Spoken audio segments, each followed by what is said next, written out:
The Lord be with you. and with your spirit. A reading from the Holy Gospel according to Luke. Glory to you, O Lord.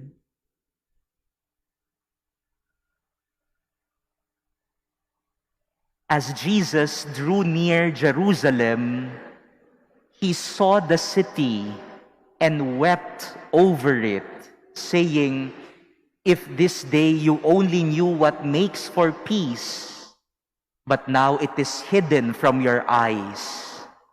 For the days are coming upon you when your enemies will raise a palisade against you. They will encircle you and hem you in on all sides. They will smash you to the ground and your children within you, and they will not leave one stone upon another within you, because you did not recognize the time of your visitation." Brothers and sisters, the Gospel of the Lord. Praise to you, Lord Jesus Christ. Please be seated.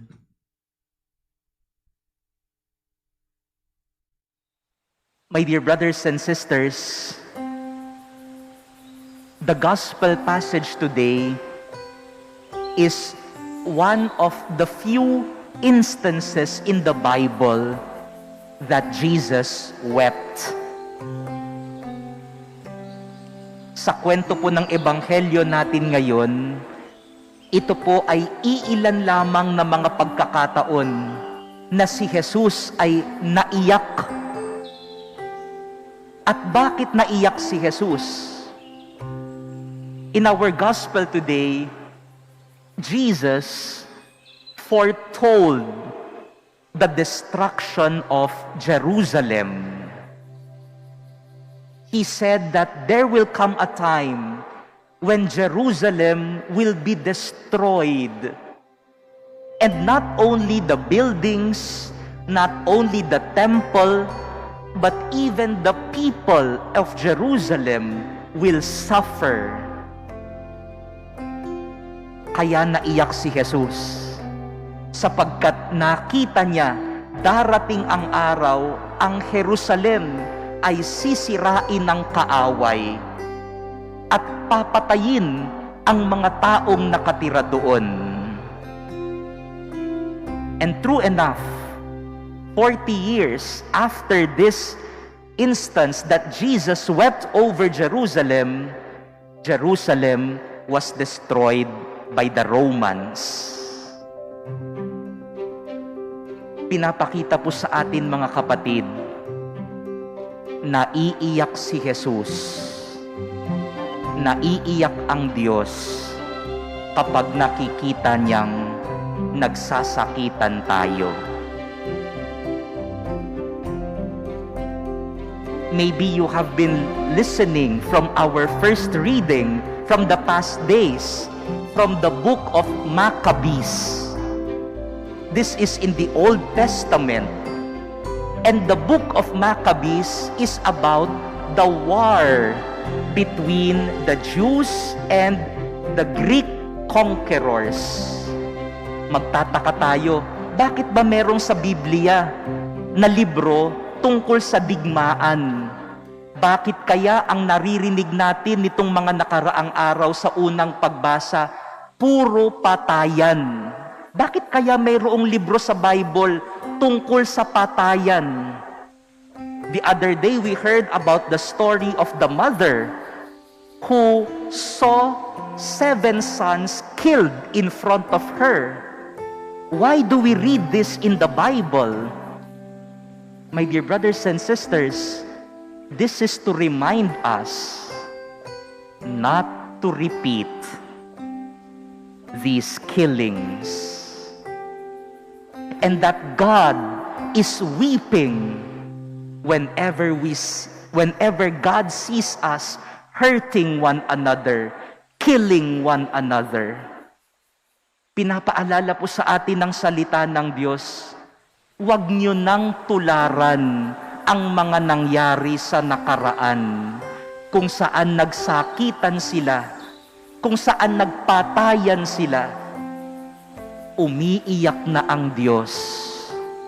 Umiiyak na si Jesus kapag nakikita niyang nagsasakitan ang mga tao.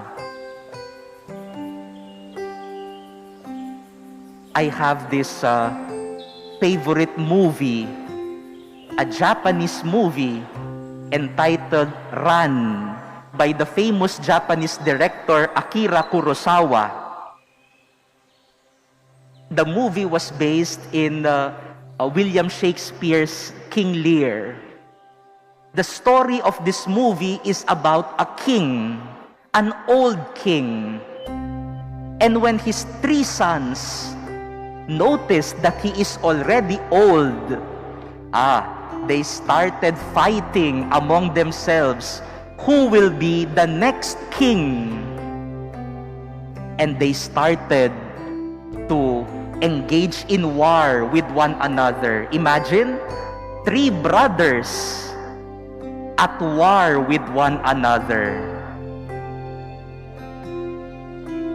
At the end of the story, almost everyone died. And then there was this one character who said, he lifted up his eyes to the heavens and asked the gods. He said, "Are you laughing when you look at people killing one another?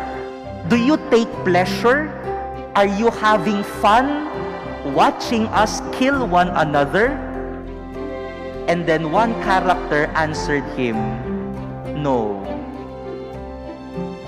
God is weeping whenever He sees people hurting one another. And God is crying because He cannot save us from ourselves hurting one another." Hindi natutuwa ang Diyos na pinapanood tayong nagsasakitan tayo. Umiiyak ang Diyos sapagkat nakikita niyang nagsasakitan ang mga tao. My dear brothers and sisters, if you are suffering right now, if you are hurting right now, if you are questioning God right now and asking Him, "Lord, why is this happening to me?" Are you laughing that I am hurting and suffering? Are you really there? Does God take pleasure when we suffer, when we cry? Jesus in our gospel today showed us the answer. God is weeping because of our suffering. God is weeping because we hurt one another. Mga minamahal na kapatid, sana po sa araw na ito, makilala natin ang Diyos na umiiyak kapag nakikita niyang nagdurusa ang kanyang mga nilalang. Itigil na po natin ang pagsasakitan. Itigil na po natin ang patayan sapagkat umiiyak si Jesus. Umiiyak ang Diyos. Amen.